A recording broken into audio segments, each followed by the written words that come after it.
മറ്റു വാർത്തകളിലേക്ക്. ഏരിയ സമ്മേളനത്തിനു വേണ്ടി പിരിച്ച ഫണ്ട് തിരികെ നൽകിയില്ലെന്ന കേസിൽ മധു മുല്ലശ്ശേരിയുടെ മുൻകൂർ ജാമ്യാപേക്ഷ തള്ളി. തിരുവനന്തപുരം സെഷൻസ് കോടതിയാണ് തള്ളിയത്. CPM വിട്ട് BJPയിൽ ചേർന്നതിന് പിന്നാലെ മംഗലപുരം ഏരിയ കമ്മിറ്റിയിൽ ആണ് പരാതി നൽകിയത്. RB സനൂപുണ്ട് വിവരങ്ങൾ പങ്കുവയ്ക്കാനായി. RB, ഏറ്റവും പുതിയതായി ലഭിക്കുന്ന വിവരം എന്താണ്?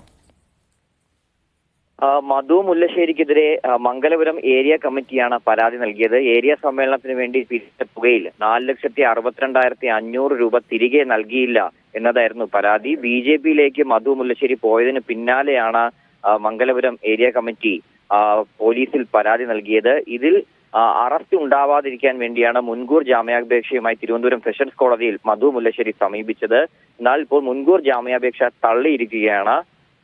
വഞ്ചനാ കുറ്റമടക്കം നിലനിൽക്കും എന്ന് കണക്കാക്കിയാണ് കോടതി ഈ മുൻകൂർ ജാമ്യാപേക്ഷ തള്ളിയത്. അതുകൊണ്ട് തന്നെ മംഗലപുരം പോലീസ് മധു മുല്ലശ്ശേരി ഉടൻ അറസ്റ്റ് ചെയ്യാനുള്ള സാധ്യതയാണ് മുന്നിലുള്ളത്.